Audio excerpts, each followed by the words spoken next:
So as I mentioned it to you earlier, I did the hard work of talking nonstop at supersonic speed for almost 70 minutes.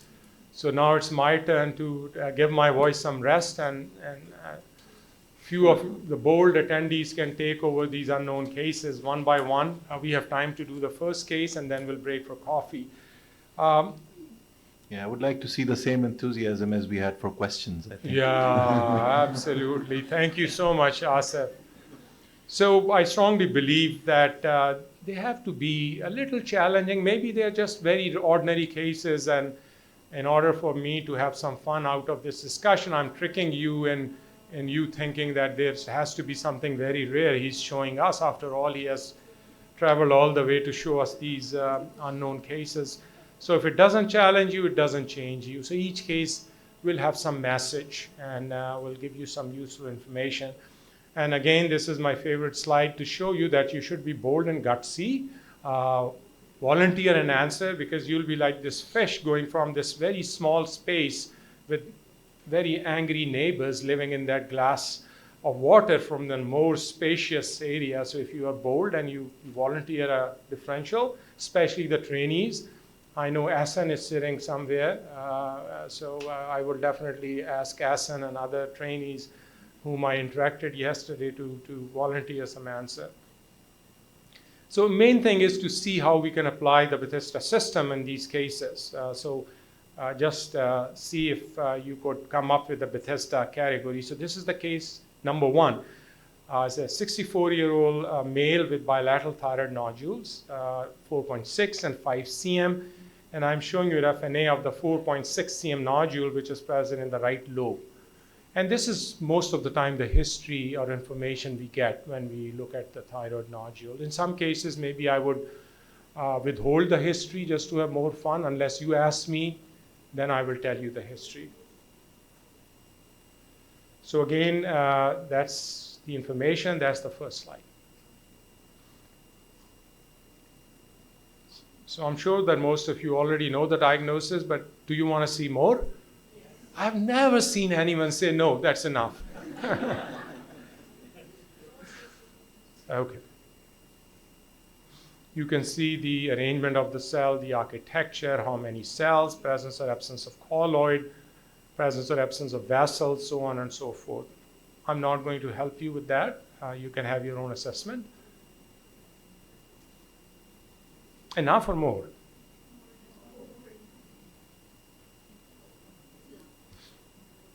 So again, all the features, enough cells present for diagnosis. See, I told you I'm not a bad person. I would not trick you. So here you can see additional features. See at the beautiful palisading of the nuclei, they're a little bit columnar shape. You can see the chromatin, how dark or light. Again, this beautiful pattern. And I'm so generous, I'm giving you so many images that you can see here, oval nuclei, fine powdery chromatin, and this lining up, something is very eye-catching here. A little bit of cystic component. So as I often say, here is me with the tie on in the middle, and this is someone from the left side of the room, this is from the right side of the room. So let's apply the Bethesda system. So non-diagnostic, benign. So now you are left with 4 categories. So statistically speaking, even if you guess, 25% chance of being correct. AUS, very good. So 33% chance of being correct. Follicular neoplasm, I don't think follicular neoplasm would be in the. So then you are left with 50-50 chance. Now you can flip a coin and see header or tail, and you can make the diagnosis. Suspicious for malignancy?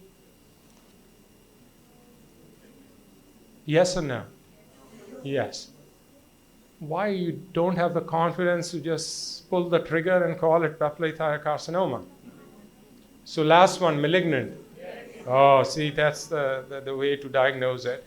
So suspicious of PTC, AUS cytologic, adenomatoid nodule, or some other diagnosis. So I know Momin would enjoy that because I showed it at his institution just a few months ago. Uh, have you ever heard the Jersey Boys? Or have seen the play Jersey Boys, or Frankie Valli and the Four Seasons? I'm sure Asif did. He loved music. So as the lyrics suggest, your eyes were glued to the beautiful papillary architecture. But the message that I wanted to convey to you is sometimes things are too good to be true. So don't jump to the diagnosis, because the right diagnosis in this case is papillary hyperplasia in an adenomatoid nodule. So don't forget this song. It will help. It will save your life in some cases. So if it's too good to be true, it's not going to be true.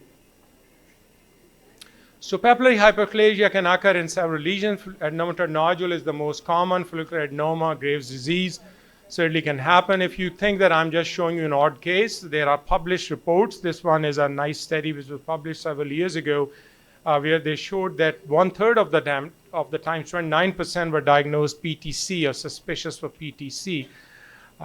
These are other examples from our image collection. Papillary hyperplasia, more papillary hyperplasia, and like I showed you in our case, sometimes you have this beautiful palisading of the nuclei at the edges. Again, a beautiful cytohistocorrelation of a case. And this is a comparison of papillary hyperplasia, which was seen in our case, the one I showed you, and papillary thiocarcinoma. And you can see that sometimes the branching is different. They have secondary or tertiary branching, more ovoid nuclei, and certainly intranuclear inclusions, or some cases samoma bodies are seen in papillary, which are absent in papillary hyperplasia, but seen in papillary carcinoma. Graves' disease certainly can have vascularity in papillary hyperplasia. So take-home message is not everything papillary in thyroid is a papillary thiocarcinoma. It should always be included in the differential. Important pertinent cytologic finding is that you don't see any cellular swirls or onion skinning or the tornado effect, which is seen in cells of papillary thiocarcinoma. You don't have any samoma bodies in papillary hyperplasia. Nuclei is smaller, roundish, fewer grooves. They appear much darker than papillary carcinomas. Intranuclear inclusions are very rare. In the published series, only 7% of cases had intranuclear inclusions. But again, when in doubt, stay on the conservative side of diagnosis, and remember the lyrics of the song by Frankie Valli and the Four Seasons. You're too good to be true. Can't take my eyes off you. You thought that he's showing us a beautiful case of papillary carcinoma. I tricked you. So with that, let's go to coffee and come back for more cases. Thank you.